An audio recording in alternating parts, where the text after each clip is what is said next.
Me 2 janar bëra videon pra ku tregova që hëna e plot ishte në yjesin ardra. Kemi një hënë të plot. Dhe është hëna e plot e parë e vitit 2026. Hëna e plot do t'jetë në yjesin nakshatra, sipas astrologjisë vedike gjithmonë, unë flas, pra në nakshatrën ardra. Është një yjesi që është shumë e fuqishme. Përfaqëson stuhin, bubullimat, përfaqëson shiun kur bie pra një stuhi, energjia e stuhisë, e shiut, sotëruar nga Perëndia Rudra, e përmbytjeve, shkatrimit natyror, si dhe shkatrimit. 2 djegjet që ndodhen, qoftë në Gjakov, qoftë në Tiranë.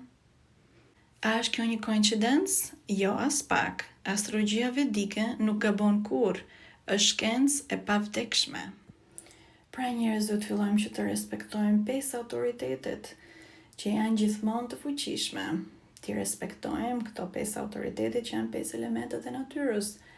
Toka, uji, ajri, zjarri, eteri, qielli.